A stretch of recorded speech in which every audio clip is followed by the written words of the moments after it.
Hello my viewers, it's time again for questions and answers, or my inbox, and I've got some things that came in my inbox here that I would like to share with everyone.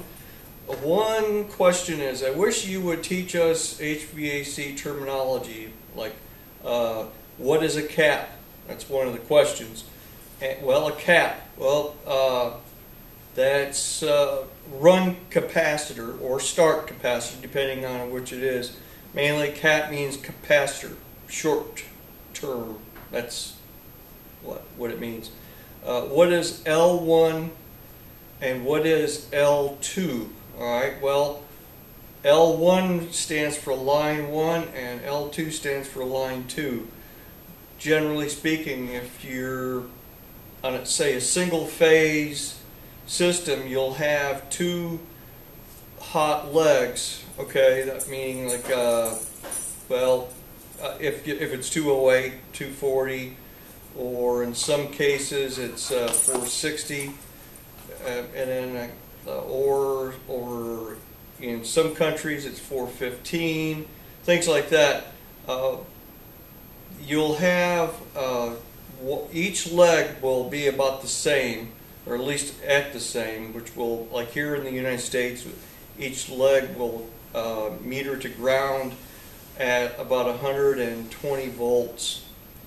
And then when you meter between line 1 and line 2, you should get 240 volts. And that's generally for residential. and commercial, many times it'll be 208 volts. And of course you could get 460 volts in some cases. Depends on the type of transformer that your system is connected to. Oh, and in single phase 115 volts or single phase 277 volts, line 1 would be your hot side usually, and line 2 would be your neutral side, which would be neutral. You've got a hot side and a neutral side on, say, single phase 115 volts or single phase 277. Now, in reality, it doesn't really matter if line 1 is neutral or if line 2 is hot or vice versa in reality, but just to give you an example. Alright, here's another one that I got. What is a CBR? Well, let's Google that right now.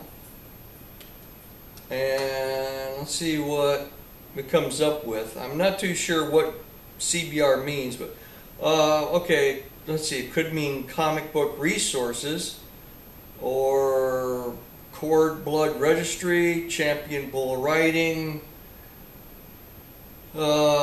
certified buyer representative. I mean, there's all sorts of different kind of CBRs. But I didn't really, I can't figure out what CBR would mean in the HVACR world.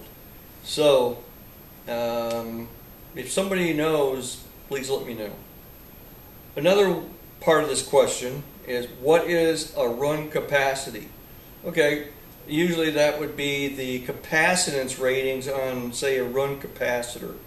Some of them have a capacitance rating of 3 MFD, which is microfarad, or some have over 200.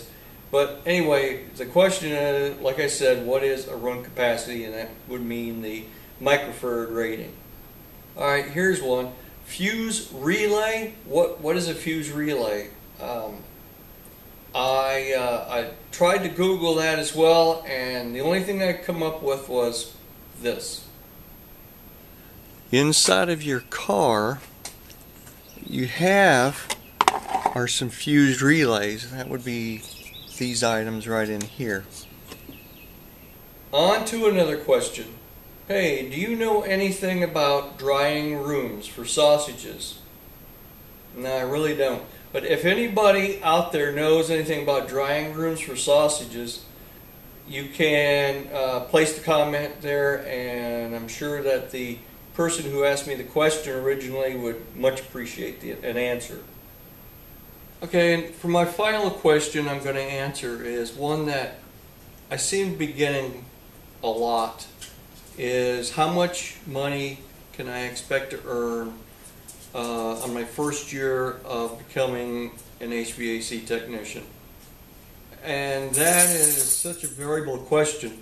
There's so many different ways that I could answer that, for that matter. I mean, it depends on your skill level, first of all. It depends on how lucky you are to find a contractor or a company that's willing to pay you probably for what you're worth. And the other too is you're going to well, more than likely you're going to start out as an apprentice anyway.